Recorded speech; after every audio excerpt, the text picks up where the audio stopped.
Welcome sa ating munting YouTube channel. Please support my videos. Comment, like and subscribe po mga idolo. Maraming salamat po. Story present. Super Devo Uling System. Kabanata 1371. Gayunpaman, sa sandaling ito, tatlong tao ang biglang lumipad palabas ng Yin-Yang Temple at matagumpay na nakuha ang atensyon ni Yezuan. Napakalakas ng aura. Nasa ikalima o ika-6 na antas sila ng Nirvana Realm. Nagtaas ng kilay si Yezuan at tumingin. Nang makita niya ang lalaki at babae sa likod ng pinuno, hindi niya maiwasang manginig.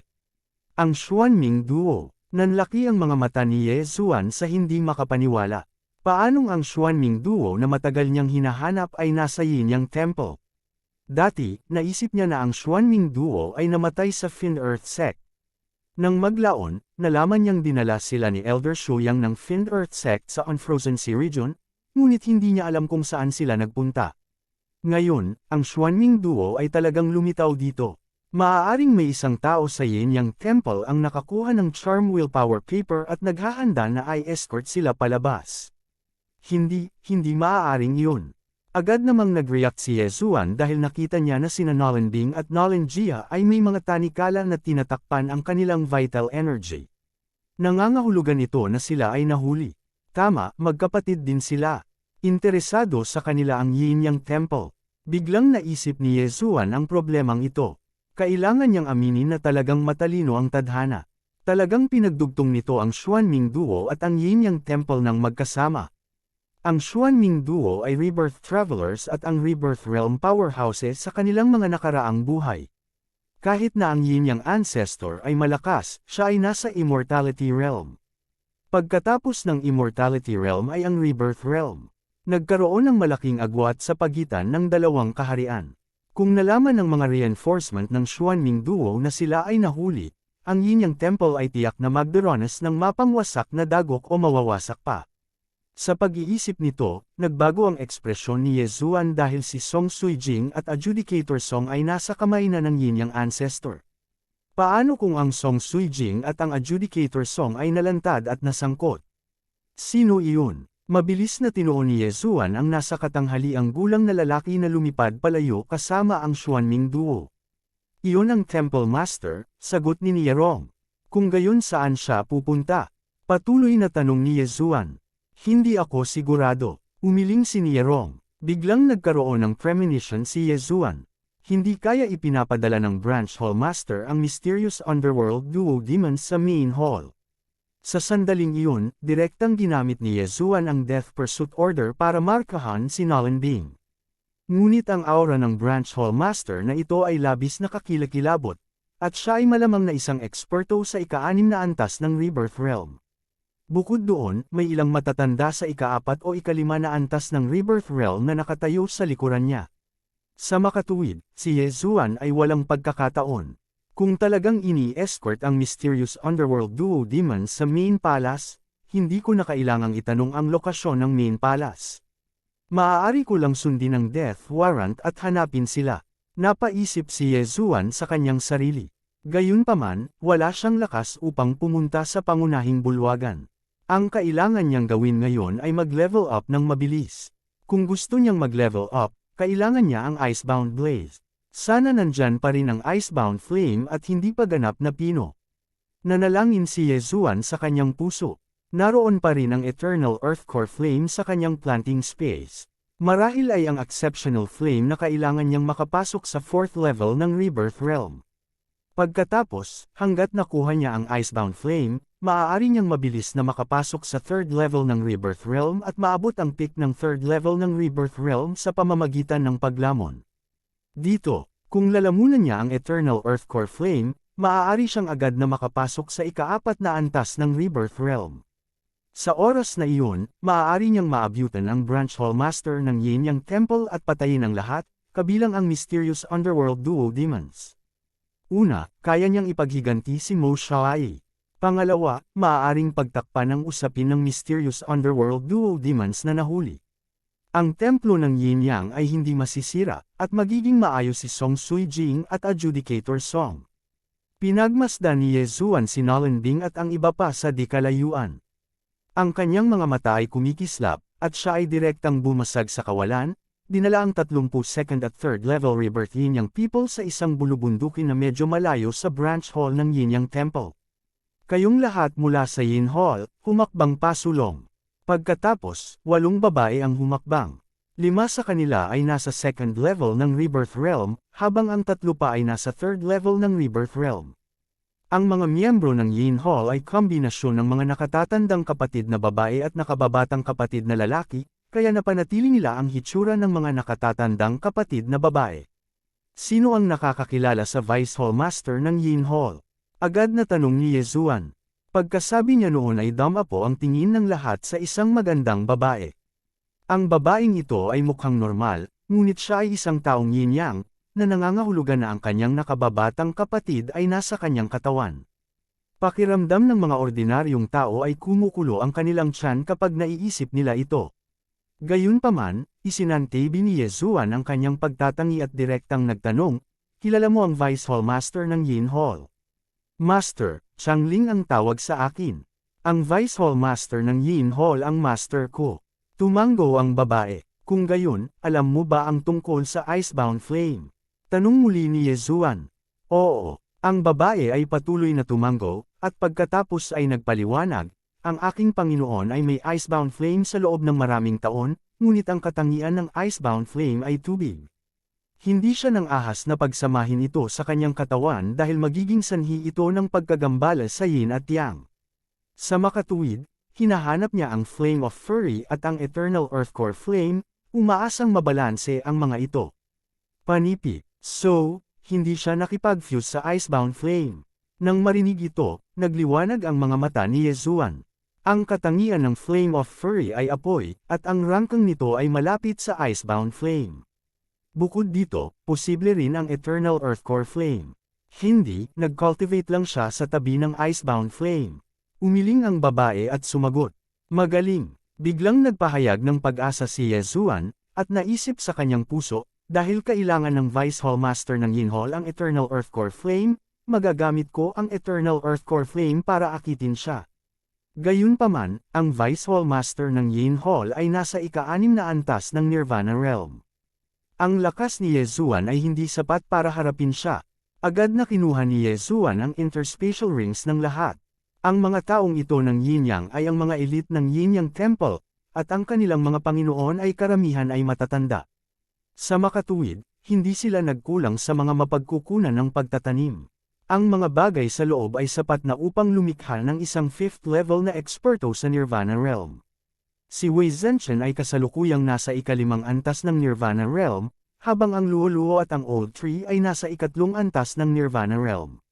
Dahil sa aking problema, ang Old Tree ay nahihirapang umunlad, kaya maaari ko lang isalansan muna si Luo-Luo.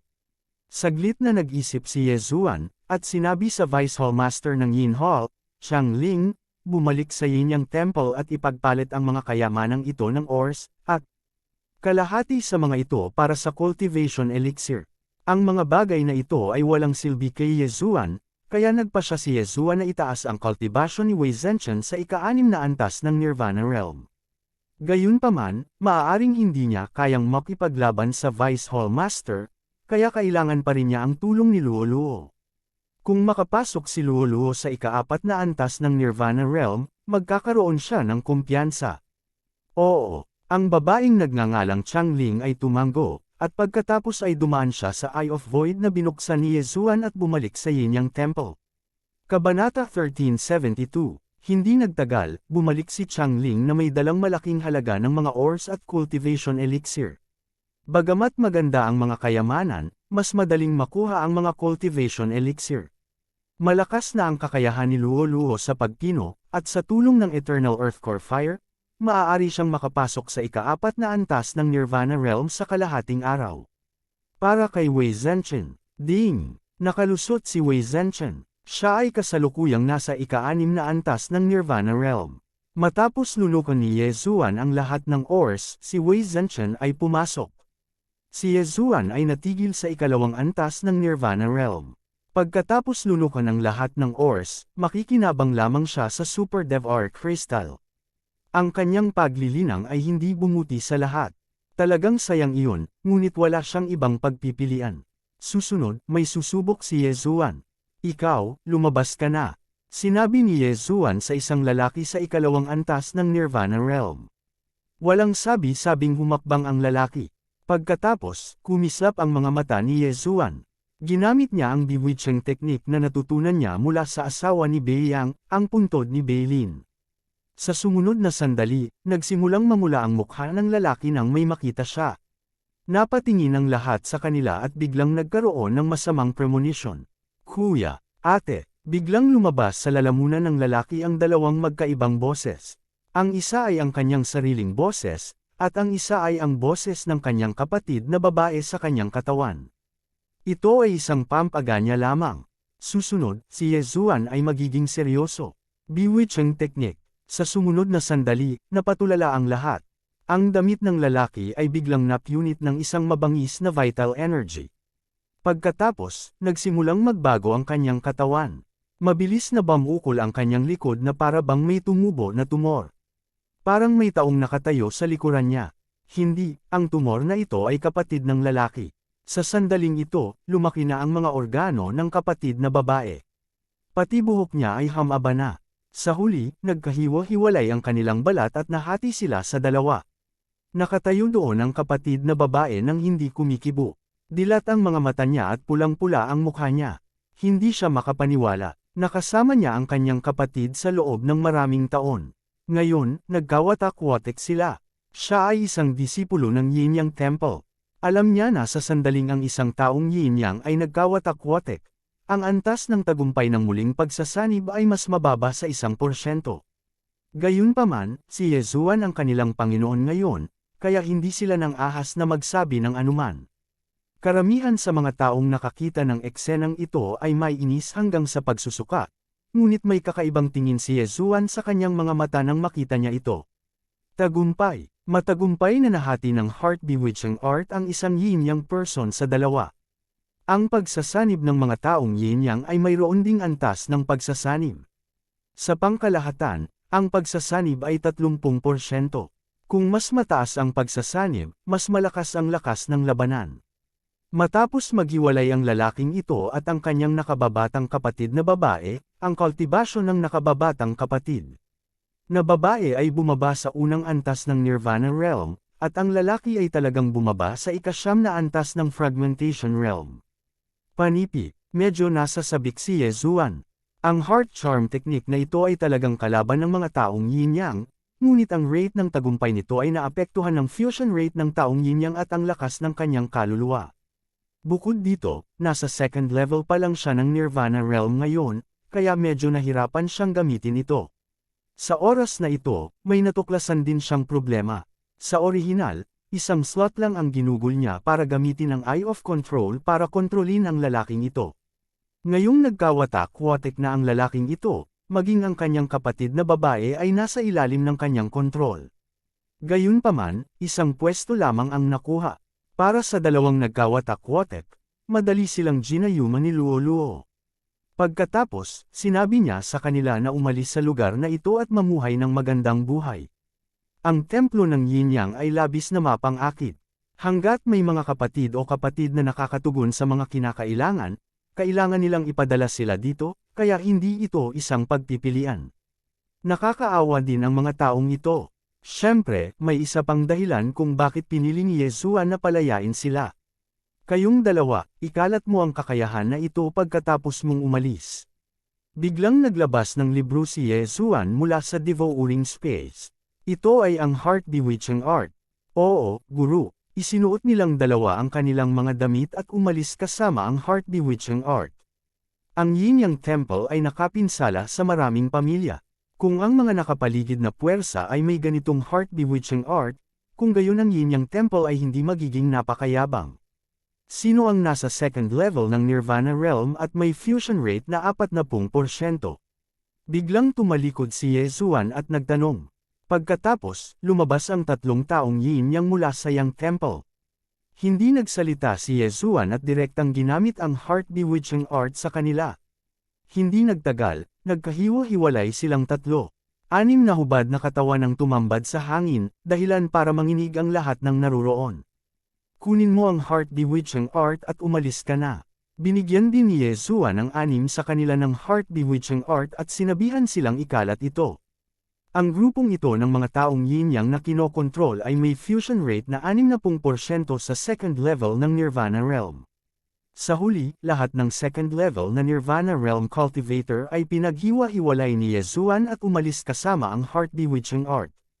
Para sa natitirang 8 third level Nirvana Realm yin-yang mga tao, kailangan pa rin sila ni Yezuan. Changeling, ilang elder ang mayroon ngayon sa yin-yang temple? Tanong ni Yezuan. 8 4th level Nirvana Realm Elders at 2 5th level Nirvana Realm Elders, sagot ni Changeling. Sige, tawagin mo sila isa-isa. Tumango si Yezuan at nag-order. Oo, agad namang umalis ulit si Changeling. Ang 4th at 5th level Nirvana Realm ay mas mataas kaysa sa level ni Yezuan. Gayunpaman, nakapasok si Wei Zhenchen sa ika-6 na antas ng Nirvana Realm. Siya lang ay sapat na para harapin silang lahat. Para kay Luo Luo, naglilinang siya sa lugar ng pagtatanim. Dapat ay makakalusot na siya sa ika-4 na antas ng Nirvana Realm sa lalong madaling panahon. O tama, mayroon pa ring Eyes of Enchantment si Luo Luo. Dapat ay kaya niyang kontrolin ang 4th level na Nirvana Realm Elders. Hanggat isasama natin ang 8 taong ito, 2 na lang ang 5th level Nirvana Realm Elder at 2 Deputy Temple Masters ang natitira sa Yin-Yang Temple. Sa sandaling ito, biglang may naalala si Yezuan. Ang epekto ng Eyes of Enchantment ay hindi mababa sa kanyang mind's eye. Hindi nagtagal, nagdala si Changeling ng isang 4th level na elder sa Nirvana Realm. Ang dating ay disipulo ng Deputy Temple Master, kaya hindi mahirap akitin siya. Changeling, bakit mo ako dinala dito? Nagtatakang tanong ng isang matandang babae sa likod ni Changeling. I'm bringing you to meet someone, matapat na sagot ni Changeling. May tao, bulong ng matandang babae sa sarili. Hindi niya alam kung sino ang tinutukoy ni Changeling. Hindi nagtagal, dinala siya ni Changeling sa harap ni Yezuan. Anong ginagawa mo dito? Bakit hindi ka bumalik para magsaka? Nagtatakang tanong ng matandang babae. Gayunpaman, sa sandaling ito, isang maliit na figure ang lumitaw sa kanyang harapan. Si Luo Luo iyon. Gayunpaman, noong ginamit ni Luo Luo ang kanyang Eyes of Enchantment, ginamit muna ni Yezuan ang kanyang Mind's Eye. Agad namang nagtaas ng kilay ang matandang babae at nasugatan ang kanyang kaluluwa. Hindi lang iyon, inatake din siya ni Changeling na nasa tabi niya. Parehong malubhang nasugatan ang kanyang pisikal na katawan at kaluluwa sa parehong oras. Enchantment. Sa wakas ay ginamit ni Luo Luo ang kanyang Eyes of Enchantment. Sa isang sulyap pa lang ay napasuko na niya ang matandang babae. Changeling, patuloy na akitin siya. Sabi ni Yezuan kay Changeling. Oo, Kabanata 1373, aabutin lamang ng ilang minuto upang maakit ang isang matanda. Kakayanin ni Yezuan na maghintay para sa ganitong tagal ng oras. Kasunod nito, ang mga elder sa ika-4 na antas ng Nirvana stage ay isa-isang naakit at ginayuma ni Luo Luo. 8 matatanda sa ika-4 na antas ng Nirvana stage at Wei Zhenchen ay sapat na upang patayin ang 2 matatanda sa ika-5 antas ng Nirvana stage. Napaisip si Yezuan sa kanyang sarili. Si Luo Luo ay nasa ika-3 antas pa lamang ng Nirvana stage at hindi pa nakapasok sa ika-4 na antas ng Nirvana stage.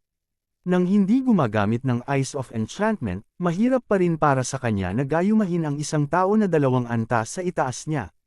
Pagkatapos ng lahat, ang kaluluwa ng isang taong yin-yang ay mas malakas kaysa sa isang ordinaryong tao. Sa makatuwid, nagpa siya si Yezuan na patayin ang 2 elder sa ika-5 antas ng Nirvana stage. Ang grupo ng mga tao ay tumambang at tahimik na naghintay. Hindi nagtagal, bumalik si Changling kasama ang isang elder mula sa Yang Hall. Ang matanda ay nasa ika-5 antas ng Nirvana stage. Changling, bakit mo ako dinala dito? Naguguluhang tanong ng matanda. Sa sumunod na sandali, 8 pamilyar na mukha ang lumitaw. Sila ang 8 elder sa ika-4 na antas ng Nirvana stage na ginayuma ni Luo Luo kanina. Bakit nandito kayong lahat? Laking gulat ng matanda. Gayunpaman, sa sandaling matapos siyang magsalita, isang figure ang bumagsak sa lupa. Rip! Isang malutong na tunog ang pumasok sa tainga ng lahat. Naputol ang isang bahagi ng guya ng matanda. Ano? Nagulat ang matanda. Gayunpaman, malapit na niyang harapin ang mga pag-atake ng 8 eksperto sa ika-4 na antas ng Nirvana stage. Boom! Boom! Boom! Direktang pinalipad ang matanda. Dahil ang mga tao sa paligid niya ay sariling mga tao, ang matanda ay hindi masyadong mapagbantay. Bukod dito, si Wei Zhenchen ay nasa ika-6 na antas ng Nirvana stage. RIP! Isa pang malutong na tunog ang narinig. Direktang tinusok ang puso ng matanda at siya ay namatay. Bumagsak ang bangkay niya sa lupa. Tiningnan ni Yezuan ang bangkay at walang magawang umiling.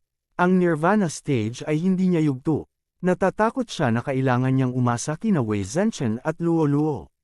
Gayunpaman, pagkatapos niyang makumplito ang 9 na espesyal na level up na misyon, ang kanyang lakas ay malamang na magiging napakalakas. Agad na sumugod si Yezuan at kinuha ang bangkay ng matanda at ang interspatial ring. May isa pa, ipagpatuloy mo ang pag-akit nito, sabi ni Yezuan kay Chang Ling. Oo, tumugon si Chang Ling at nagpatuloy na umalis. Hindi nagtagal, ang isa pang elder sa ika-5 antas ng Rebirth Realm ay nakuha din, at siya ay agad na pinatay tulad ng unang elder. Ngayon na ang 2 elder sa Rebirth stage sa ika-5 antas ay namatay, pagkatapos ay sa susunod. Kinaikit ni Yezuan ang kanyang mga mata at may kinuha mula sa devouring space. Ito ay isang maliit na apoy, ito ay ang Eternal Earth Core Flame. Pagkatapos ay sinabi niya kay Chang Ling, gamitin ang apoy na ito para akitin ang iyong guro. Ang guro ni Chang Ling ay ang Vice Hall Master ng Yin Hall, isang 6th level na Nirvana Realm martial artist. Kasalukuyan niyang hinahanap ang Flame of Fury o ang Eternal Core Flame para painitan ang kanyang Icebound Flame. Sa makatuwid, tiwala si Yezuan na maaakit niya ang guro ni Chang Ling palabas. Oo, medyo nagulat si Chang Ling. Hindi niya inaasahan na ang kinin ni Yezuan ang Eternal Core Flame. Gayunpaman, hindi siya nang ahas na ipagkanulo siya. Mabilis niyang kinuha ang apoy at bumalik sa Yin Yang Hall. Sa pagkakataong ito, kinailangan ni Yezuan na harapin ang isang 6th level Nirvana Realm martial artist na nagtataglay ng Mystical Flame. Ang kanyang lakas ay hindi dapat maliitin. Bagamat si Wei Zhenchen ay isa ring 6th level Nirvana Realm martial artist at tinulungan ng 8 4th level Nirvana Realm martial artist, mas mabuting maging ligtas kaysa magsisi. Hindi nagtagal pagkaalis ni Chang Ling, narinig muli ni Yezuan ang system notification. Ding! Si Luo Luo ay gumawa ng isang pambihirang tagumpay. Siya ay kasalukuyang nasa ika-4 na antas ng Nirvana Realm. Sabi ng system notification. Sa una, tinansya niya na kakailanganin ni Luo Luo ng kalahating araw para makagawa ng isang pambihirang tagumpay. Gayunpaman, nakaligtaan niya ang isang kadahilanan, ang Myriad Beasts Fire na kakakuha lang niya. Si Luo Luo ay ganap na napino ang Myriad Beasts Fire, kaya naman maaga siyang gumawa ng isang pambihirang tagumpay. Kung hindi, kailangang maghintay ng ilang sandali si Yezuan bago akitin ang Vice Hall Master ng Yin Hall. Wei Zhenchen, gumawa ka ng ambush. Kahit na hindi natin siya mapatay ng isang beses, kailangan natin siyang masugatan ng husto. Sabi ni Yezuan kay Wei Zhenchen. Tumango si Wei Zhenchen at lumubog sa lupa. Ito ang pinakamahusay na tool para sa isang ambush dahil ito ay isang heaven-reaching weapon lamang. Wala itong aura ng tao o heaven-reaching beast. Hanggat hindi ito gumagalaw, walang makakatuklas nito sa ilalim ng lupa. Bukod sa 8 4th level Nirvana Realm martial artists, si Yezuan na lang ang natitira. Para sa iba, lahat sila ay itinaboy ni Yezuan. Kaharap ang isang 6th level Nirvana Realm martial artist, wala silang magagawa. Sa halip, sila ay magiging hadlang lamang. Pagkaraan ng ilang sandali, bumalik si Chang Ling. Sa pagkakataong ito, may kasama siyang babaeng nasa katanghaliang gulang. Ang babaeng ito ay bata pa at mukhang nasa 35 taong gulang. Maganda ang mukha niya at maputi ang balat. Gayunpaman, ang kanyang aura ay mas malakas kaysa sa 2 5th level na Nirvana Realm martial artist. Siya ay dapat na master ni Chang Ling, ang Vice Palace Master ng Yin Hall, si Guo Yeong. Siyempre, may mga martial artist na gustong magmukhang matanda habang ang iba naman ay gustong magmukhang bata. Imposibleng sabihin ang tunay nilang edad sa pamamagitan lamang ng pagtingin sa kanilang mga mukha. Disciple, sigurado ka bang ito ang Eternal Earth Core Fire? Habang nasa daan, nagtatakang tanong ni Guo Yeong. Oo, Master. Isang boses ng lalaki ang narinig. Siya si Chang Kun, ang nakababatang kapatid ni Chang Ling sa kanyang katawan. Haha, ito ay mahusay. Sa Eternal Earth Core Fire, kapatid, maaari kang sumanib sa Icebound Flame at maaari akong sumanib sa Eternal Earth Core Fire. Sa ganitong paraan, ang yin at yang ay hindi mawawala sa balanse. Maaari pa nga tayong makapasok sa 7th level ng Nirvana Realm. Ibinuka ni Guo Yeong ang kanyang bibig. This time, boses lalaki pa rin. Siya ang nakababatang kapatid ni Guo Yeong. Tama, matagal na tayong naghahanap. Hindi ko inaasahan na makikita ko ang Eternal Earth Core Fire sa malapit. Disipulo, maganda ang ginawa mo sa pagkakataong ito. Gagantimpalaan kita ng malaki sa pagbalik natin. Tumango si Guo Yeong bilang kasiyahan. Guro, iyon ang lugar kung saan nahukay ang Eternal Earth Core Fire. Sa sandaling ito, biglang itinuro ni Chang Ling ang bundok sa harapan nila. Sige, sa sandaling iyon, mabilis na lumipad si Guo Yeong. Gayunpaman, nang madaanan niya si Chang Ling, biglang sumalakay ang huli at nilaslas ang likod ni Guo Yeong gamit ang sinag ng sword shield. Bang! Si Guo Yeong ay malubhang nasugatan. Ang kanyang buong katawan ay lumipad palabas ng hindi mapigilan.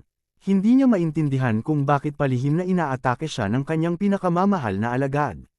Stupid girl, anong ginagawa mo? Galit na sigaw ng nakababatang kapatid ni Guo Yeong. Buti na lang at 3 level ang pagitan nila.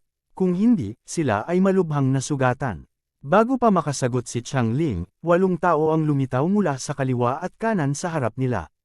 Sila ang 8 matatanda sa ika-4 na antas ng Nirvana Realm. Nagulat si Guo Yeong at ang kanyang nakababatang kapatid. Ito pala ay isang ambush. Gayunpaman, sila ay nasa ika-6 na antas ng Nirvana Realm. Kahit na dumating ang 8 5th level Nirvana Realm expert, hanggat gusto niyang tumakbo, walang makakahabol sa kanya.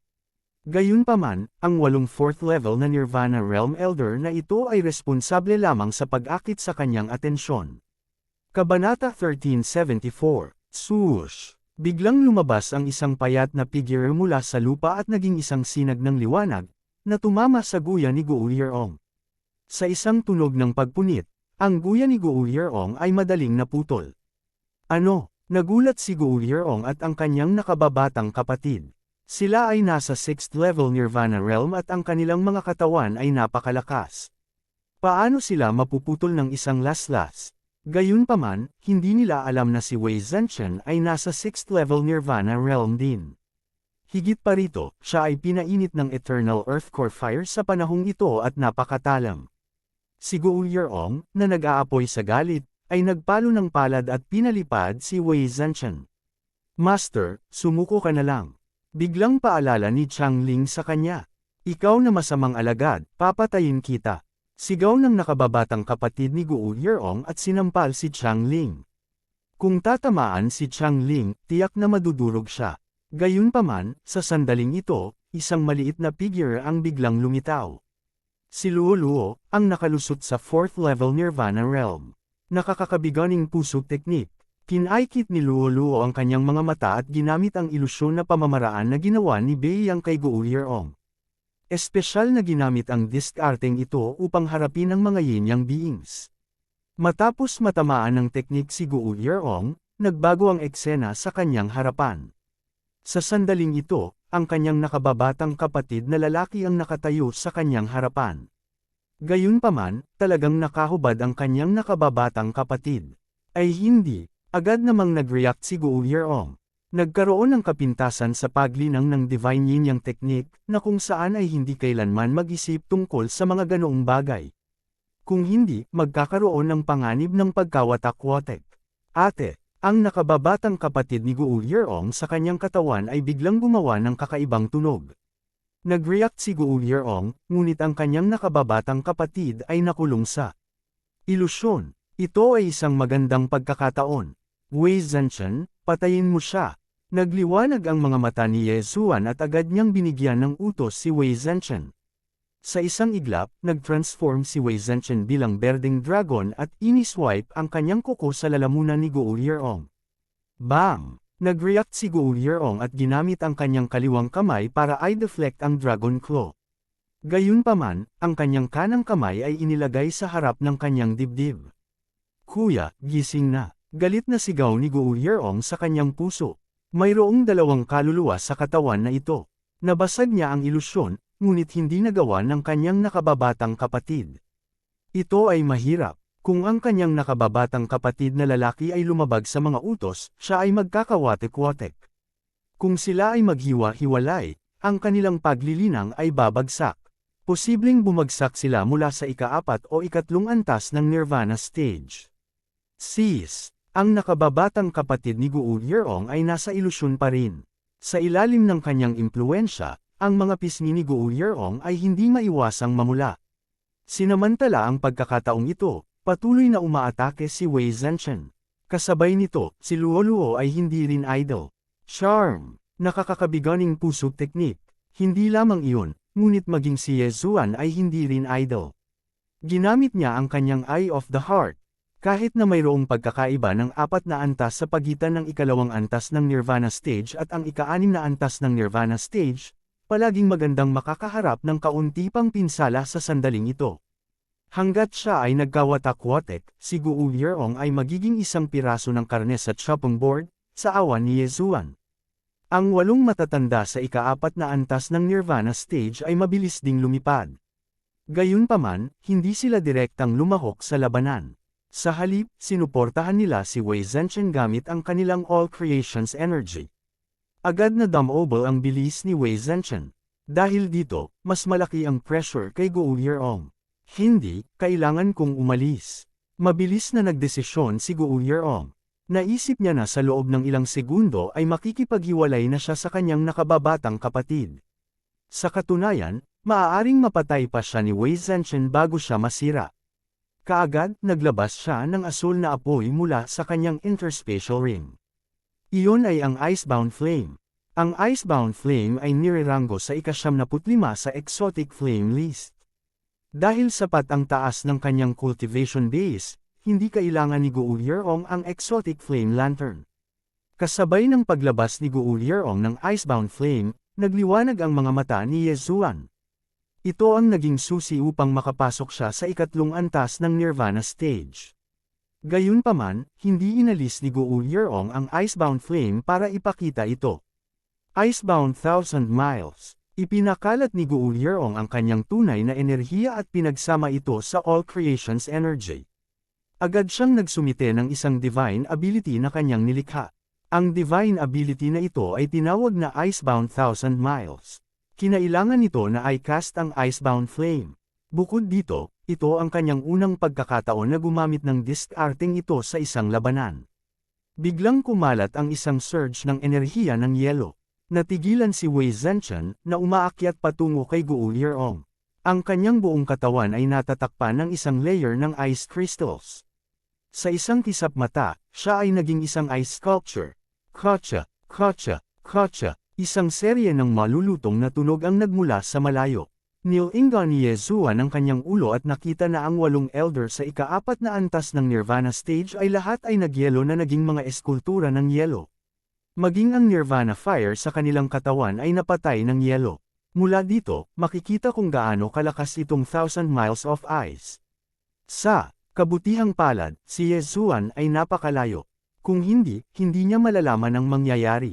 Matapos palamigan ang mga taong magulo, agad na tumalikod si Guo Yeong at tumakbo. Wei Zhenchen, lumayas ka dali at habulin mo siya. Sigaw ni Ye Zuan kay Wei Zhenchen. Kasabay nito, muli niyang pinakawalan si Luo Luo. Ginagamit lang ni Luo Luo ang kanyang illusion technique at charm mula sa malayo. Sa makatuwid, nang kumalat ang enerhiya ng yelo, siya ay itinago sa planting space ni Ye Zuan. Hindi siya makakatakas. Bahagyang sumanggot si Luo Luo at naging gintong sinag ng liwanag. 9 na Reincarnation Flash, unang flash. 9 Reincarnation Flash, second flash. 9 Reincarnation Flash, third flash. Pagkaraan ng 3 beses, si Luo Luo ay nasa likod na ni Guo Yeong. Ano? Hindi inaasahan ni Guo Yeong na may makakahabol sa kanya ng ganoon kabilis pagkatapos ng Icebound Thousand Miles. Matapos ang ilang saglit na pagkabigla, tumalikod siya at hinampas ang palad niya. Gayunpaman, ang bilis ni Luoluo ay mas mabilis kaysa sa kanya. Sa katunayan, ito ay mas mabilis. Matagumpay niyang naihampas ang palad niya. Gayunpaman, bago iyon, nalampasan na ni Luoluo ang katawan ni Guo Yeong.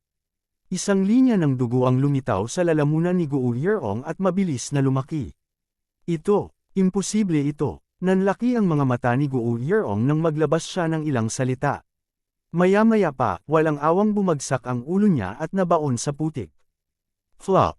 Unang bumagsak ang mukha niya sa lupa. Tumalsik ang dugo kung saan-saan at umagos sa lupa. Ding! Tumaas ang killing intent ng host.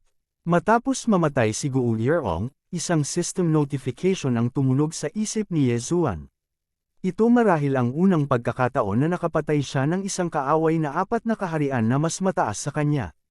Bagaman hindi niya ito personal na pinatay, ang mga punto ng layunin ng pagpatay ay nakredito sa kanya. F***sick. Ang dami niyan. Hindi nakaimik si Yezuan. Sa sandaling ito, ang kanyang mga punto ng pagpatay sa layunin ay halos umabot sa pinakamataas na limitasyon. Ang taong yin-yang na ito ba ay binibilang-bilang 2 tao? Sa sandaling ito, naisip ni Yezuan ang problemang ito. Ang taong yin-yang ay kombinasyon ng isang lalaki at isang babae. Kabanata 1375. Sa sandaling ito, iniisip ni Yezuan na kung papatayin niya ang Vice Hall Master ng Yang Hall, maaaring maabot niya ang pinakamataas na limitasyon. Sa oras na iyon, makakapagpalit na siya ng DevR points. Wei Zhenchen, Luoluo, magaling. Puri ni Yezuan. Mabilis siyang lumipad at pinanatili ang interspatial ring ni Guo Yeong. Maraming bagay sa loob, ngunit ang atensyon ni Yezuan ay nasa Icebound Flame. The Icebound Flame is finally in my hands. With it, makakalusot agad ako sa tuktok ng Nirvana stage. Nagliwanag ang mga mata ni Yezuan. Gayunpaman, nilabanan niya ang pagnanais na lumunin ang Icebound Flame dahil baka makakuha siya ng mas maraming DevR points. Young Master, bakit hindi ka pumapasok? Tanong ni Luoluo. Walang nagmamadali. Baka kailangan pa nating lumaban sa isa pang laban. Bahagyang pumulupot ang mga labi ni Yezuan. Ang 8 elder ng Nirvana stage ay napatay na ng Icebound Thousand Miles ni Guo Yeong. Nakakalungkot lang at hindi katumbas ng halaga ang layunin ng pagpatay sa 8 matandang iyon. Kailangang sabihin na ang Exceptional Flame ay napakalakas. Ngayon lang nakalaya si Wei Zhenchen. Talagang kinopya ni Yezuan ang hakbang na iyon. Gayunpaman, malapit na niyang lalamunan ang Icebound Flame, kaya walang saysay na pag-aralan ito. Pagkatapos ng lahat, maaari lamang itong gamitin kasama ng Icebound Flame. Young Master, may Vice Hall Master sa Yang Hall. Papatayin mo ba siya? Kinusot ni Luoluo ang kanyang malalaking mata at nagtanong. Oo, pagkatapos siyang patayin, puputulan natin ang lahat at sisirain itong Yin-Yang Temple. Tumango si Yezuan. Agad niyang pinunit ang kawalan at nakarating sa pasukan ng Yin-Yang Hall. This time, seryoso na siya. Ang Vice Hall Master ng Yang Hall ng Yin-Yang Temple ay tinawag na Madio. Ito ang nalaman ni Yezuan mula kay Changling. Pagkarating sa pasukan ng Yin-Yang Hall, si Yezuan ay nagpalipat-lipat ng kanyang vital energy at umungal. Vice Hall Master ng Yang Hall, Madio, lumabas ka na dito. Nakakabingi ang boses niya. Narinig ito ng lahat ng nasa Yin-Yang Hall. Nang marinig ito, ang mga disipulo ng Yin-Yang Temple ay nagtaas ng ulo sa pagkagulat. Kung si Madio lang, baka hindi nila kilala kung sino siya. Gayunpaman, sa pagdaragdag ng mga salitang Deputy Palace Master of Yang Hall, kahit na sila ay mga tanga, malalaman nila kung sino ang kanyang tinutukoy. May nang-ahas talaga na pukawin ang Vice Palace Master ng Yang Hall. Hindi ba ang panliligaw na iyon ay kamatayan? Kung ito ay sa ilalim ng ordinaryong mga pangyayari, tiyak na maraming matatanda ang lalabas. Ngunit ngayon, wala ni isang elder sa branch hall na ito, at ilang second o third level na Rebirth Realm Guardians lang ang natitira. Ang mga tagapagtanggol ang unang sumugod palabas. How dare you call the Vice Palace Master sa kanyang pangalan? Isang sarkastikong matanda ang tumalon.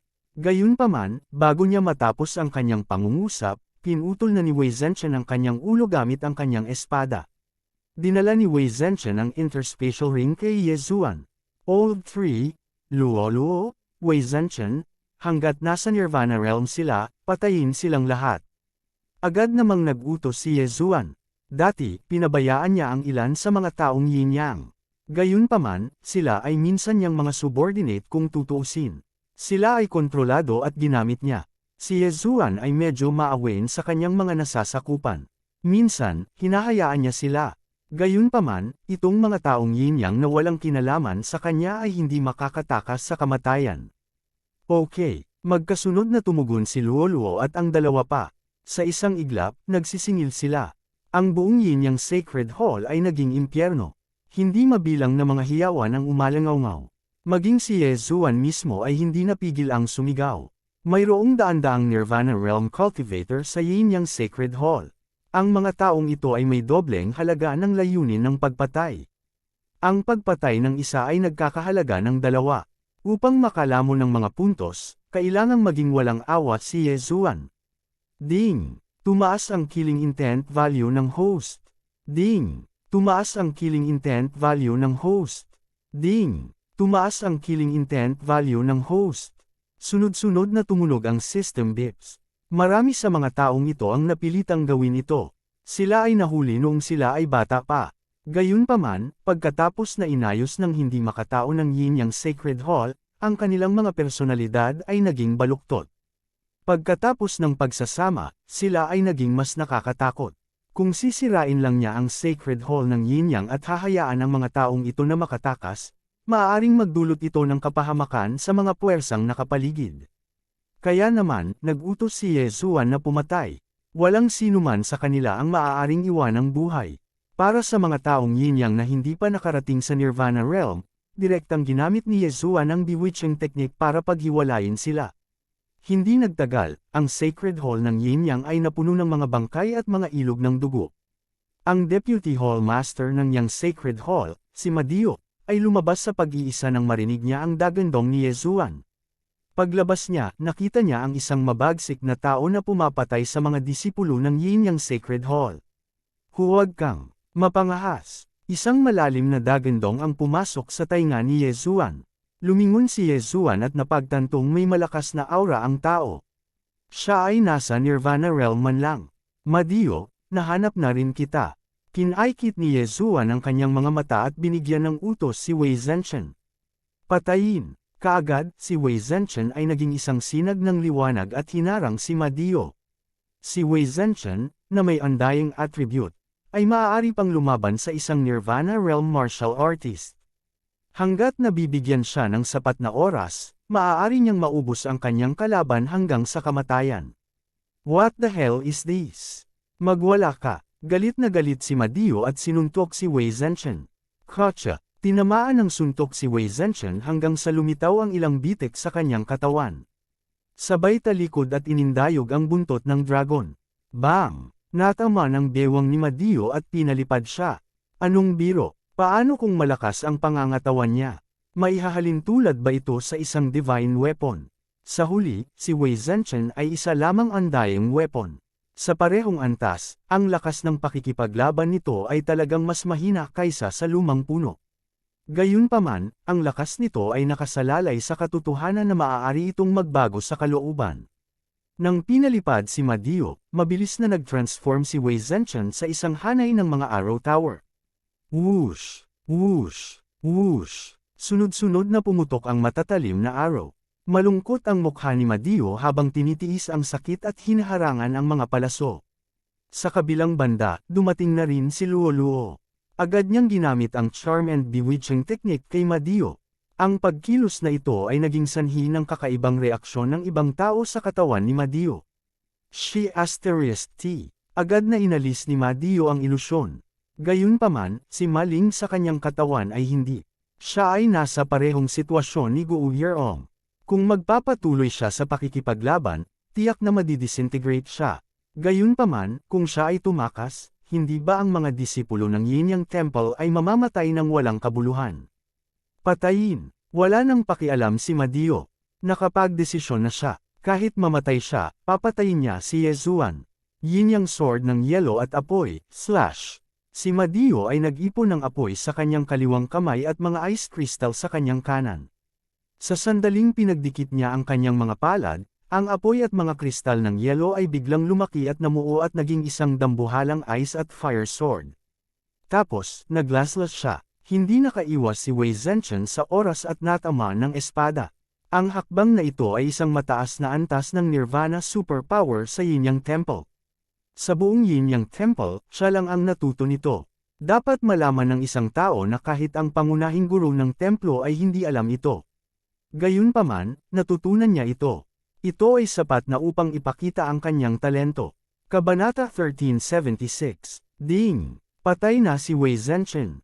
Ding! Nabuhay na muli si Wei Zhenchen.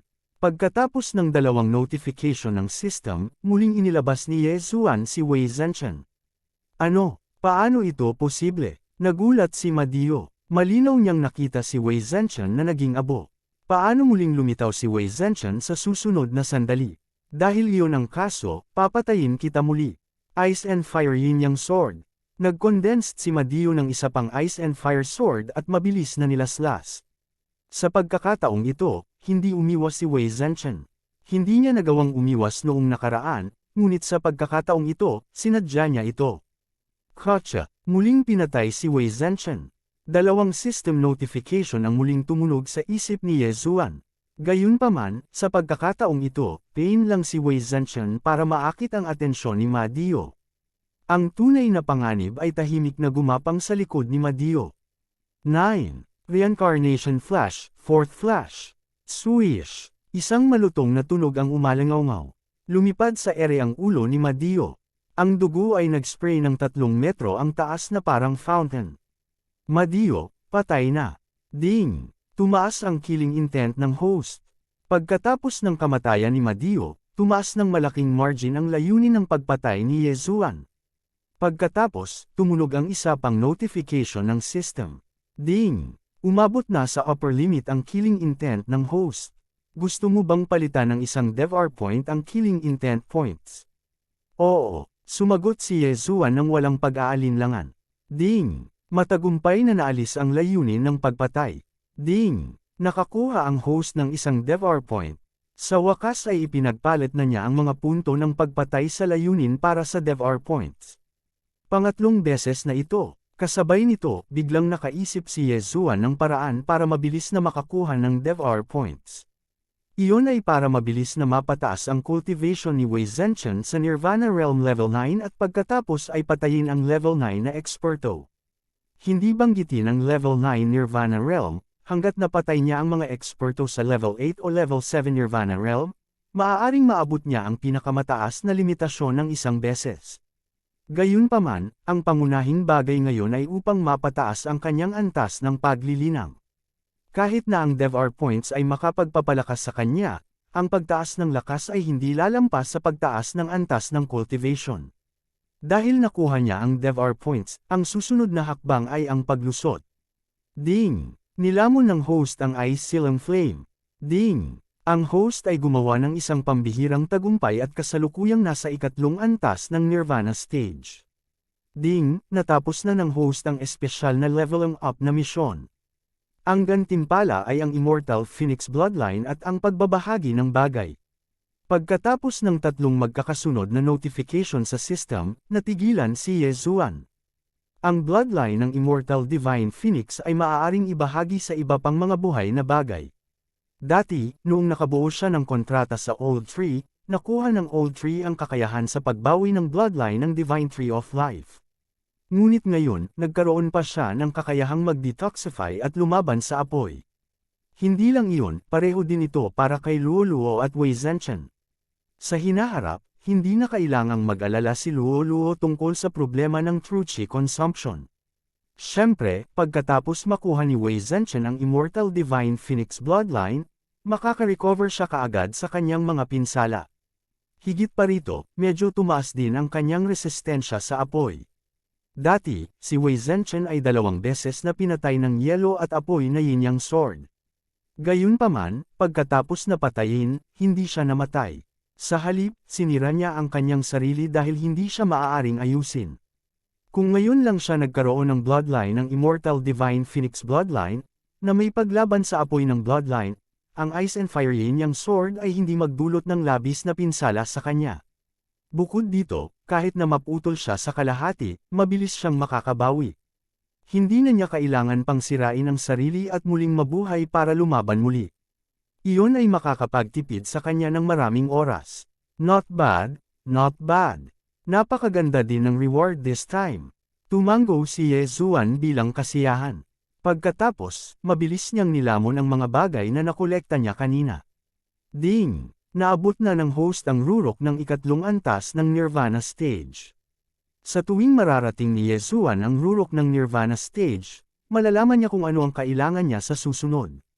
Gaya ng inaasahan, nang makita niya ang requirement na makapasok sa tuktok ng ikatlong antas ng Nirvana Stage, hindi niya maiwasang mapangiti.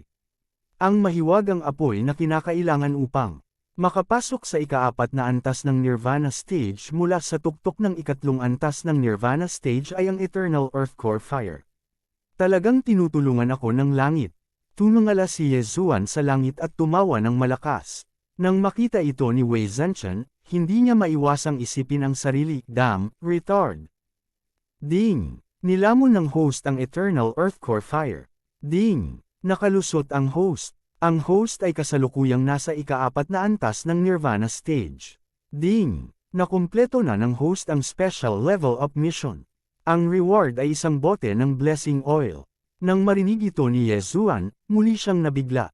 Blessing oil. Hindi ba't iyon ay isang bagay na maaaring magpapataas ng swerte? Sa sandaling iyon, tumingin siya at napagtanto na may karagdagang gintong bote sa DevR Space.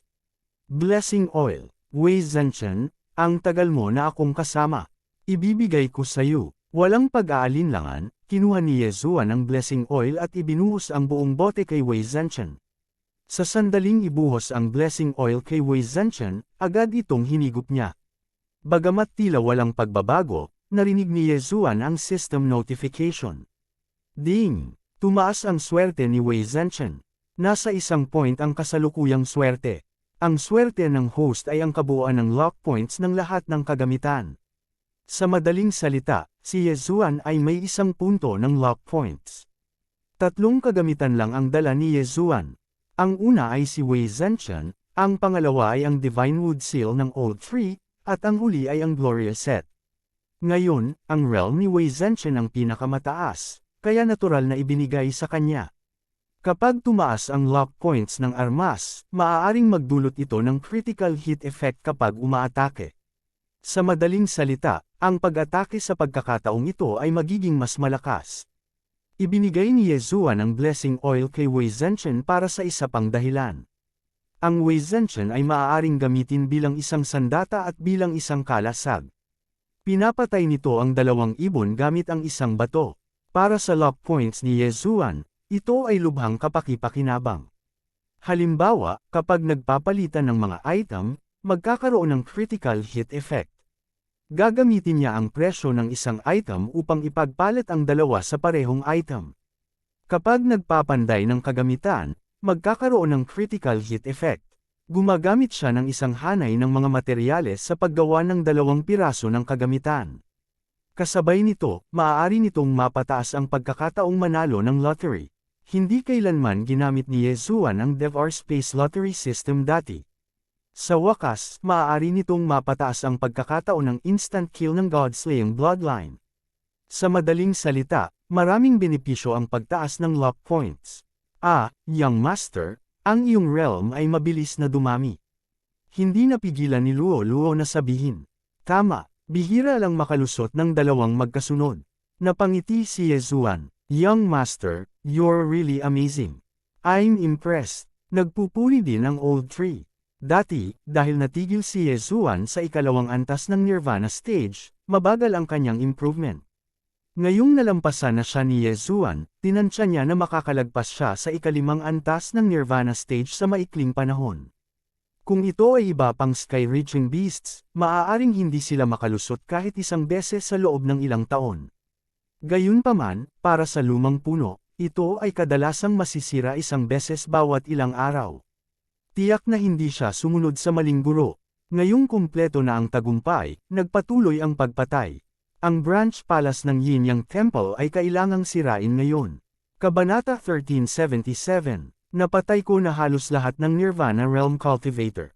Naputol ko na rin ang Fragmentation Realm Cultivator. Nakakolekta ako ng mahigit 2,000 interspatial rings. Nagsimulang bilangin ni Yezuan ang kanyang mga samsam. Bagamat hindi niya pinatay ang mga cultivator ng Fragmentation Realm, hindi ito nangangahulugan na hindi niya kukunin ang kanilang interspatial rings. Lahat ng nasa 2,000 interspatial ring ay napunta sa kanyang bulsa. Ding! Naabot na ng host ang rurok ng ika-4 na antas ng Nirvana Realm.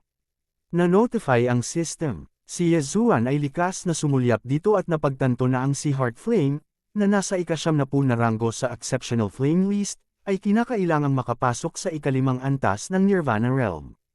Ang si Heart Flame ay isinilang sa malalim na dagat. Gayunpaman, ito ay lupa. Saan nagmula ang dagat? Tama, ang Unfrozen Sea Region ay ang dagat. Biglang naisip ito ni Yezuan.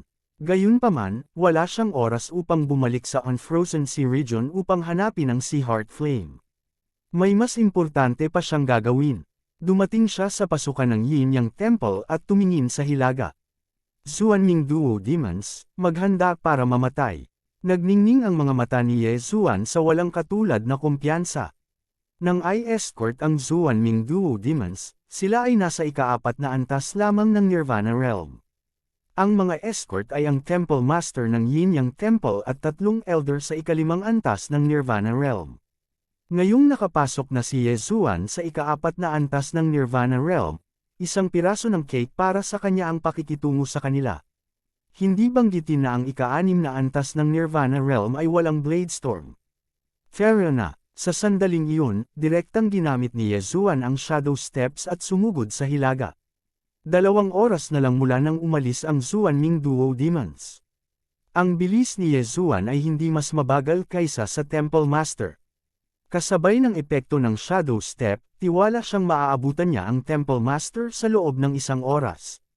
Ang kanyang plano ay harangin at patayin ang Zuanming Duo Demons habang nasa daan.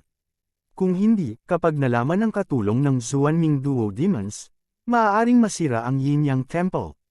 Walang pakialam si Yezuan kung nawasak ang templo ng Yin Yang o hindi. Natatakot siyang maapektuhan sina Song Suijing at Adjudicator Song. Kailangang mamatay ang Zuanming Duo Demons. Ang bilis ni Yezuan ay wala sa chart nang gumamit siya ng Shadow Steps. Sa kanyang perception sa target ng Death Hunt Order, hindi pupunta si Yezuan sa maling direksyon. Tamang-tama niyang naramdaman na ang distansya sa pagitan niya at ng kanyang kalaban ay mabilis na nagsasara. Makalipas ang 1 oras, sa wakas ay nakita na niya ang target ng Death Hunt Order, si Nolan Bing. Nahanap na rin kita sa wakas. Bahagyang kumulubot ang mga sulok ng bibig ni Yezuan, at kumikinang ang kanyang mga mata. Sa pagkakataong ito, kailangan niyang patayin ang Zuanming Duo Demons at tuparin ang kanyang pangako kay Mo Xiaoye. Kasabay nito, lulutasin niya ang krisis ng Yin Yang Temple.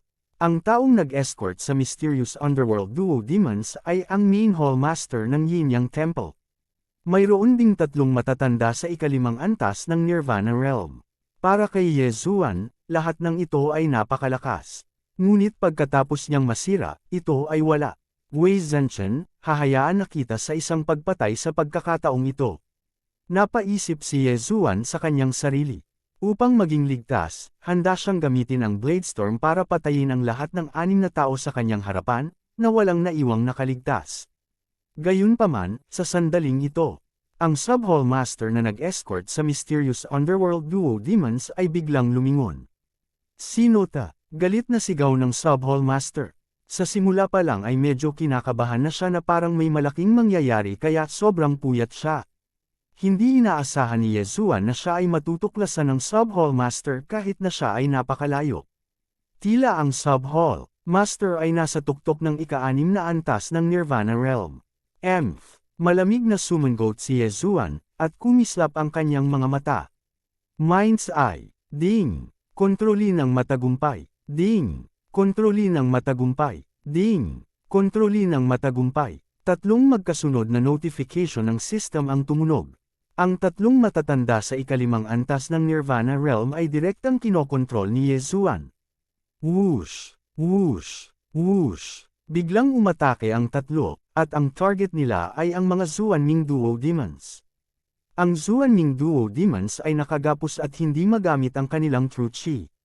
Maaari lamang silang lumipad sa pamamagitan ng pag-asa sa Subhall Master. Hindi man lang nila naiwasan ang palihim na pag-atake nilang tatlo. Mga matatanda, ano ang ginagawa ninyo? Nagulat ang Subhall Master at nagmamadaling hamarang sa harap ng Xuanming Duo Demons, at pagkatapos ay ganap na natalo ang sneak attack. Dagandong, nabigo lahat ang palihim na pag-atake ng tatlong matatanda. Sa katunayan, si Yezuan ay nababalisa. Kung hahayaan niyang maglunsad ng sneak attack ang tatlong elder noong nakikipaglaban siya sa Subhall Master, magiging 100% itong matagumpay. Ikaw pala, napansin din nina Nolan Bing at Nolan Jia si Yezuan, at nanlaki ang kanilang mga mata.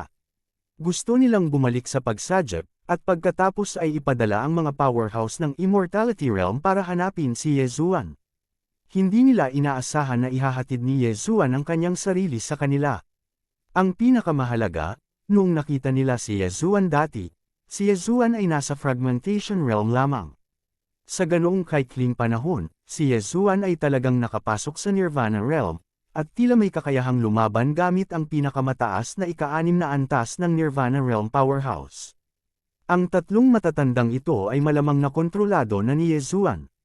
Bagamat nabigo ang kanilang palihim na pag-atake, paano kung nabigo ito? Mga matatanda, hindi ko inaasahan na pagtataksil kayo sa amin. Mamatay. Sa sandaling ito, agad na nag-react at umatake ang Subhall Master. Swish! Isang espada, tatlong ulo. Kapansin-pansin ang lakas ng Subhall Master. Siya nga ay nasa tuktok ng ika-6 na antas ng Nirvana Realm at malapit nang makapasok sa ika-7 antas. Hindi mahirap pumatay ng tatlong tao kaagad. Brat, sino ka? Ang atensyon ng Branch Hall Master ay muling nahulog sa blonde na si Yezuan habang siya ay nagtatanong. May tanong sa kanyang puso na hindi niya moari. Kung ang tatlong patay na elder na ito ay nagtaksil na sa kanila at gustong patayin ang Xuanming Duo Demons, bakit sila naghintay hanggang ngayon para umatake? 3 oras na silang nasa kalsada, at maaari silang umatake sa daan. Kung iyon ang kaso, hindi siya makakapag-react sa oras.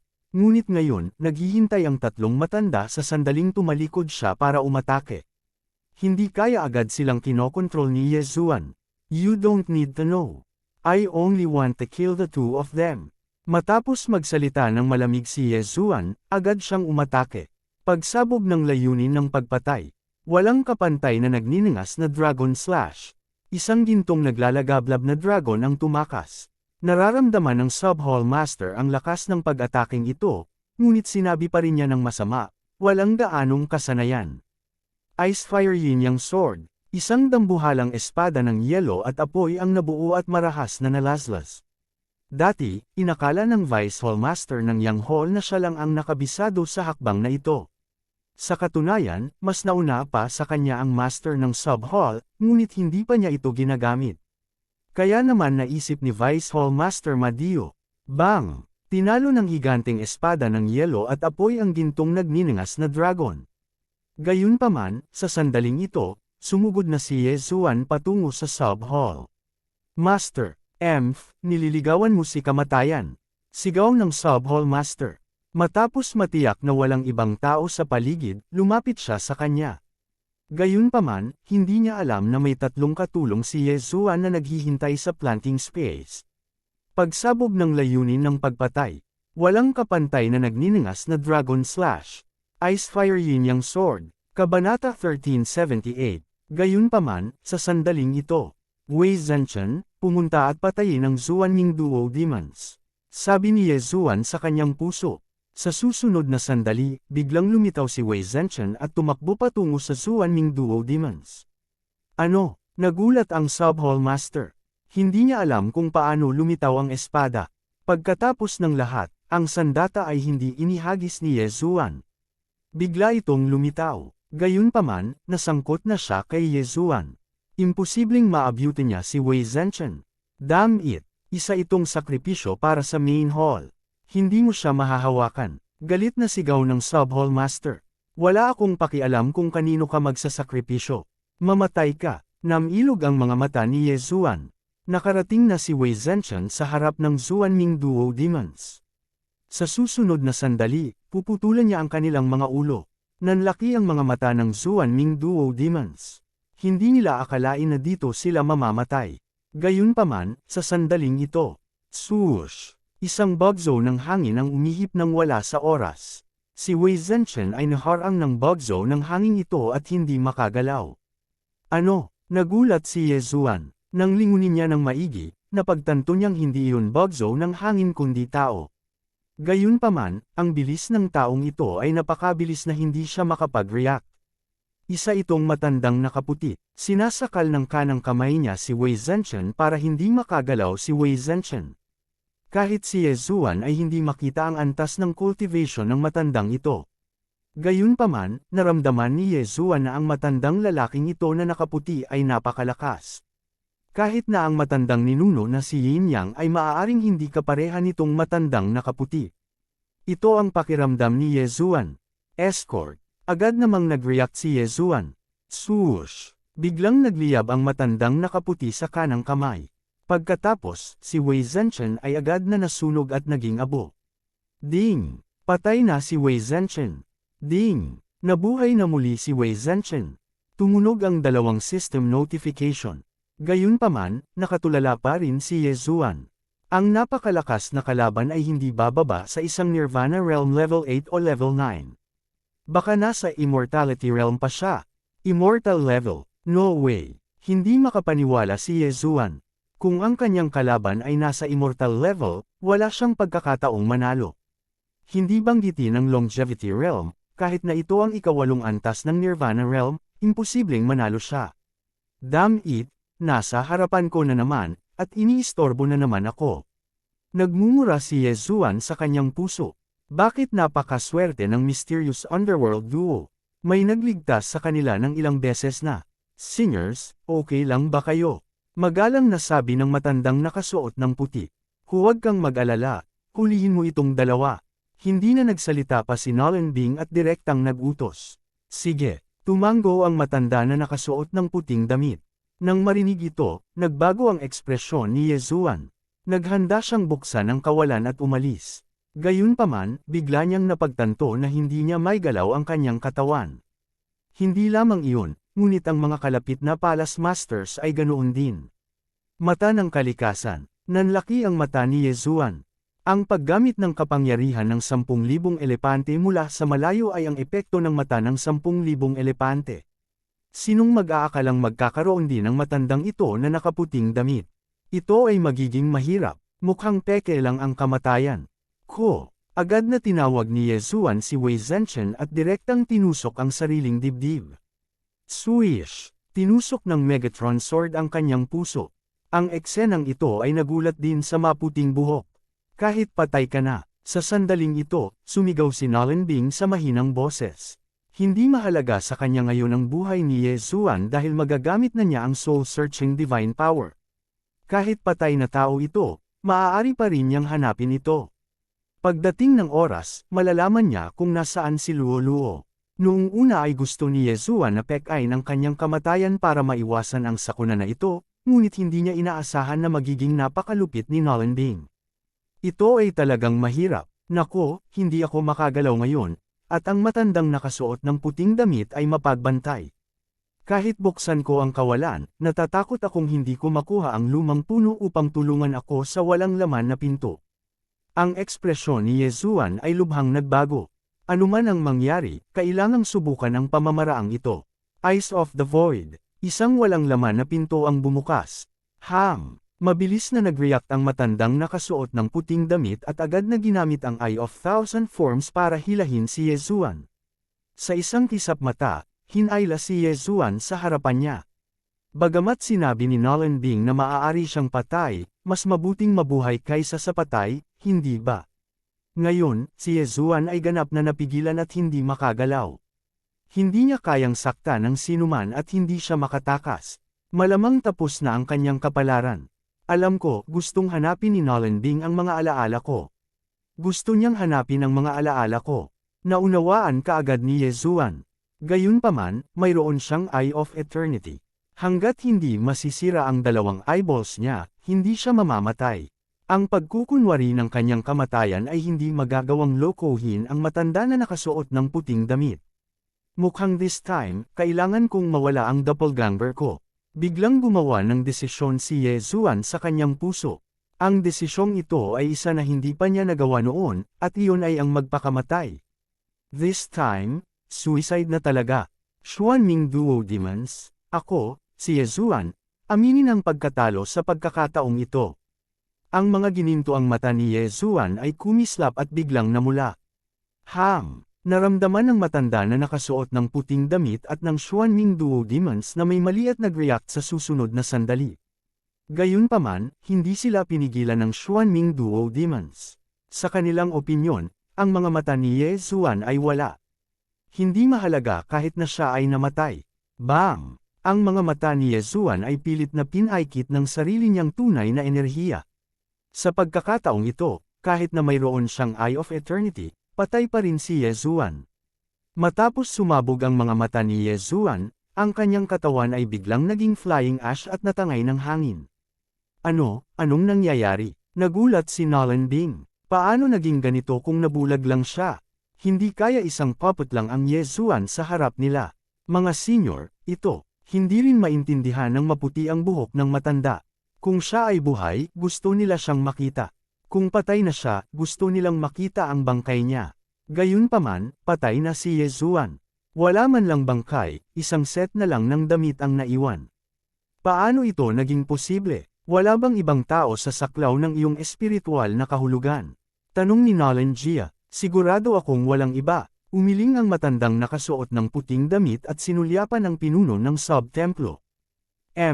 Ang daming pakulo ng lalaking to. Baka puppet lang, malungkot na sabi ni Nolan Bing. Akala niya ay mahuhuli niya si Luo Luo, ngunit nabigo siyang muli. Napatingin din si Nolan Gia sa pinuno ng sub-templo at sinabing, pagkatapos ay ang Yin Yang Temple. Tuldok panipi, sirain mo. Huwag kang mag-iiwan ng kahit isang sub-templo. Malamig na sabi ni Nolan Bing. Oo, mga senior. Magalang na tumanggo ang matandang nakasuot ng puting damit. Ang pag-alis ng puwersa tulad ng Yin Yang Temple ay isang bagay na magagawa niya sa isang pagpitik ng kanyang mga daliri. Gayun din, gusto ko ang mana ng Yin Yang Temple.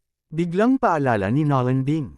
Masyadong mababa ang level ng Yin Yang Temple para sa kanila, ngunit maaaring ma-inspire silang pagbutihin ang Yin Yang Saint Technique. Ding! Patay na ang clone ng host. Ding! Patay na ang clone ng host. Ang orihinal na katawan at ang unang clone ay nasa isang pinagsamang estado, kaya isang katawan at dalawang buhay ang nawala. Sa sandaling ito, ang kanyang pangalawang clone, na malayo sa Eastern Continent, ay biglang nagmulat ng kanyang mga mata. Xuanming Duo Demons, ako, si Yezuan, ay tiyak na ipaghihiganti ito. Kabanata 1379. Sa pagkakataong ito, inamin ni Yezuan ang pagkatalo. Wala siyang choice kundi hayaan ang dalawa niyang clone na magpakamatay.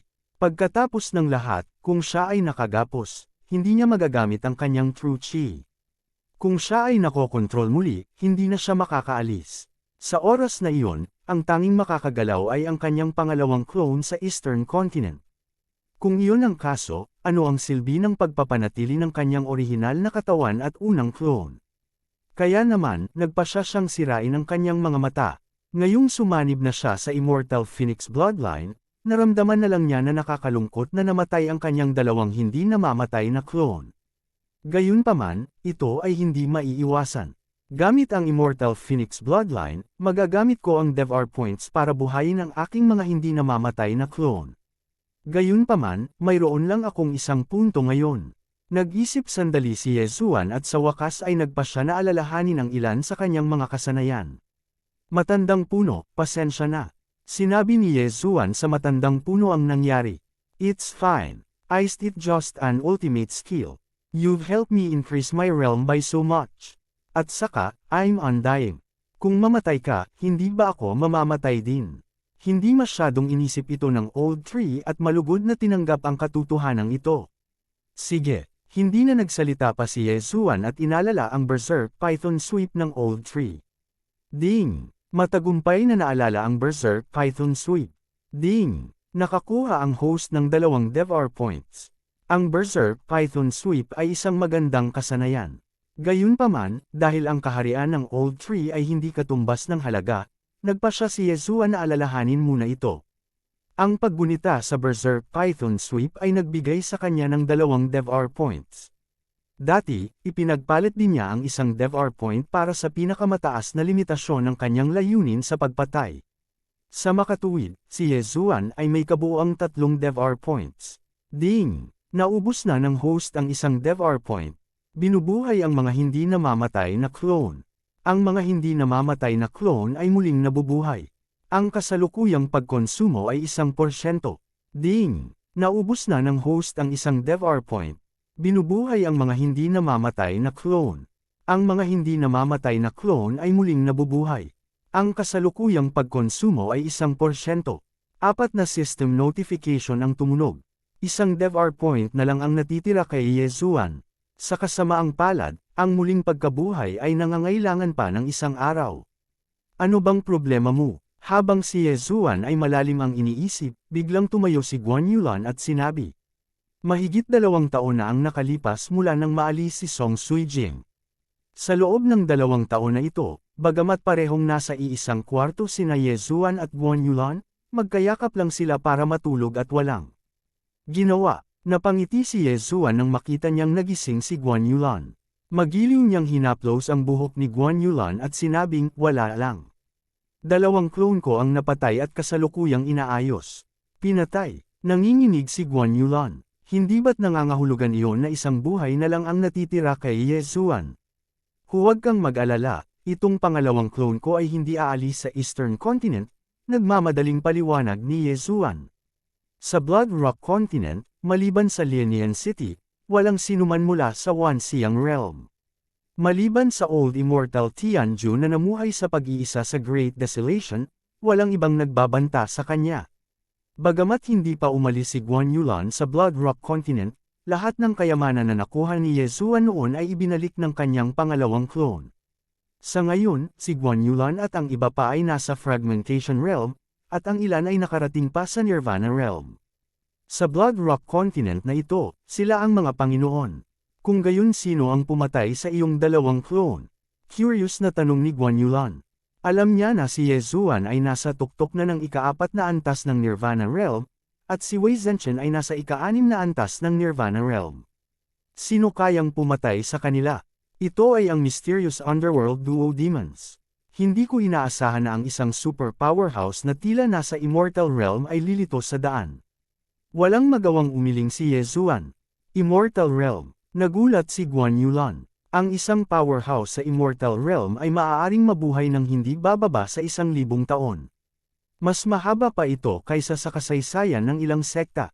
Huwag kang mag-alala, mas magiging maingat ako sa pagkakataong ito, nakangiting sabi ni Yezuan. Okay, bahagyang tumango si Guan Yulan at sumandal sa mga bisig ni Yezuan. Sa nakalipas na 2 taon, nagkaroon ng ilang pagbabago sa Blood Rock Continent. Halimbawa, ginamit ni Yezuan ang kapangyarihan ng All Creations para magtayo ng lumulutang na isla.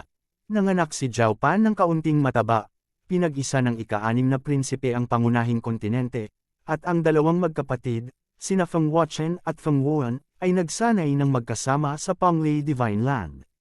Gayunpaman, walang pakialam si Yezuan sa mga bagay dito. Nag-aalala siya na sasalakayin ng mysterious underworld duo demons ang templo ni Yin Yang. Hindi nagtagal, lumipas ang 1 araw. Ding! Matagumpay na nabuhay muli ang hindi namamatay na clone. Ding! Matagumpay na nabuhay muli ang hindi namamatay na clone. 2 system notification ang tumunog, at si Yezuan ay muling nagkaroon ng 3 buhay. Pagkatapos, agad niyang tinawag ang mga ito. Young Master, dapat mag-ingat ka sa pagkakataong ito. Sa lumulutang na isla, sinabi ni Luoluo sa orihinal na katawan ni Yezuan. Dahil mayroon pang clone sa Eastern Continent, maaaring pumunta rito sina Luoluo, ang Old Tree, at Wei Zhenchen para makipaglaro sa iba kapag pagod na sila sa paglilinang. Okay, Tumango si Yezuan at agad na naging daloy ng liwanag at umalis. Sa kanyang bilis, nakarating siya sa bakanan ng Panglay Divine Land sa isang kisap mata. Pagkatapos, nagsimula siyang muli sa kanyang paglalakbay. Ang Blood Rock Continent ay konektado sa Panglay Divine Land. Sa makatuwid, kailangan niyang makarating sa Land of the Dead sa lalong madaling panahon at gamitin ang Cross-Realm Transfer Formation ng 8 Great Families para mag-teleport sa Glazed Light Divine Land. Pagkalipas ng ilang segundo, dumating si Yezuan sa Cross-Realm Transfer Formation. Noong araw na iyon, siya at ang Mini Sky Dragon ay na-teleport sa Glazed Light Divine Land mula dito. Pagkatapos, naghiwalay sila ng landas. Nagpatuloy siya sa paglibot sa Glazed Light Divine Land habang ang Mini Sky Dragon ay naghahanap ng susunod na Cross-Realm Transfer Formation para mag-teleport sa Life Divine Land. Bago gamitin ang Teleportation Array, pinalakas din ni Yezuan ang Teleportation Array at nag-set up ng ilang defensive formations upang maiwasan itong aksidenteng masira. Sa ganitong paraan, hindi siya makakapunta. Whoosh! Na-activate ang Cross-Realm Transfer Formation. Sa isang kisap mata, bumalik si Yezuan sa Glazed Light Divine Land. Mayroon akong Void Positioning System sa Thousand Beast Sect. Sapat na ang distansyang ito. Sumunod naman ay hindi na siya nagmamadaling pumunta. Sa halip, pinunit niya ang Void. Sa pagdaan sa Void Gate, bumalik si Yezuan sa Thousand Beast Sect. Sa kanyang bilis, aabutin lamang ng kaunti sa isang oras bago makarating sa sangay ng Yinyang Temple. Isang araw na ang lumipas. Maaaring ang matandang iyon na nakasuot ng puting damit ay sinuri na ang paligid. Gayunpaman, kailangan ko pa ring mag-ingat. Kumunot ang noo ni Yezuan. Nag-transform siya sa anyo ng isang taong dati niyang kontrolado at itinago ang kanyang presensya. Pagkatapos, nagsimula na naman siyang magmadali sa paglalakad. Makalipas ang isang oras, maingat na dumating si Yezuan sa sangay ng Yinyang Temple at nalaman na ito ay nasira na. Damn it! Mukhang ang maputi ang buhok na matanda ang talagang gumawa ng Xuanming Duo Demons na umatake. Nasa panganib si Sui Jing. Ang ekspresyon ni Yezuan ay lubhang nagbago. Tumingin siya sa malayo. Hindi pa naalis ang Death Pursuit Order, ngunit napakalayo na ngayon ni Nolan Bing sa kanya. Marahil ang Yinyang Temple ay hindi pa nawasak. Kaagad, nagsimulan na naman siyang magmadali sa paglalakad. Hindi nagtagal, nakarating na siya sa lugar kung saan siya self-destructed noong araw na iyon. Gayunpaman, walang makaligtaan dito. Kaya, nagpatuloy siya sa hilaga. Ang ikinagulat niya ay pagkaraan ng ilang saglit na paghabol ay nadatnan niyang nakarating na siya sa tabing dagat. Ito ang Unfrozen Sea Region. Kabanata 1380. Ito ang Unfrozen Sea Region. Tumaas ang kilay ni Yezuan. Ang Earth Emanations Island ay nasa Unfrozen Sea Region. Gayunpaman, hindi ito kalakihan at itinuturing na isang panloob na dagat. Ang rehiyon ng dagat na ito ay tila mas malaki kaysa sa Unfrozen Sea Region ng Earth Emanations Island. Masyadong malayo sa akin ang Xuanming Duo Demons. Gayunpaman, tiyak na dumaan sila sa Unfrozen Sea Region na ito. Tumigil sandali si Yezuan. Naalala niya ang rutang dinaanan ng Deputy Hallmaster noong araw na iyon. Mukhang papasok din siya sa Unfrozen Sea Region. Kaya naman, pagkatapos mag-isip ng ilang sandali, nagpa siya siyang direktang pumasok sa Unfrozen Sea Region. Imposibleng lumipad sa Unfrozen Sea Region. Wala ring paraan para ilipat ang nagyayelong ibabaw. Magagamit ko lang ang All Creations Force ko para ilipat ang bangka. Kasabay nito, kailangan kong mag-ingat sa mga whirlpool na iyon. Si Yezuan ay naglabas ng maliit na bangka at pumasok sa Unfrozen Sea Region. Sa Eye of the Void, hindi kailangang mag-alala si Yezuan sa kanyang buhay. Kung siya ay hindi sinasadyang nasipsip sa isang whirlpool, maaari siyang makatakas. Sa Unfrozen Sea Region na ito, maraming whirlpool. Gayunpaman, sa Eye of Perception, Spiritual Perception, at Killer Instinct ni Yezuan, madali siyang makakahanap ng paraan. Gayunpaman, hindi 100% tiyak na maiiwasan niya ang mga ito. Nang pumasok si Yezuan sa Unfrozen Sea Region sa loob ng 2 oras, biglang nagbago ang ibabaw ng dagat. Shitty, ang mga whirlpool beast na ito ay nagsisimula ng gumalaw. Nanginginig ang puso ni Yezuan. Sa kabutihang palad, ginamit niya ang void positioning technique sa daan. Kung hindi, magiging mahina siya. Ang mga whirlpool beast sa ibaba ay nagbabago ng kanilang mga posisyon paminsan-minsan. Pagkatapos, bubuo sila ng isa pang whirlpool at lulunukin ang anumang pagkain na hindi sinasadyang nasipsip dito. Sa tuwing may pagbabago, maaaring tumaob ang bangka ni Yezuan. So be it. Sayang ang oras ko. Sumakit ang ulo ni Yezuan. Agad niyang nilakasan ang kanyang bilis. Hanggat makakaalis siya sa rehiyong ito, magiging maayos ang lahat. Gayunpaman, ang buhay ay hindi mahuhulaan. Huff, huff, huff. Biglang tumulo ang tubig sa paligid niya. Ang intuition ni Yezuan ay nagsabi sa kanya na mayroong isang whirlpool na nabubuo sa ibaba. Holy she asterisk T, ang laki. Ang lahat ng tubig sa pangunawan ni Yezuan ay talagang umiikot. Gaano kalaki ang whirlpool na ito? Nang malapit na niyang buksan ang kawalan at aalis, biglang lumitaw ang isang whirlpool, at nahulog siya.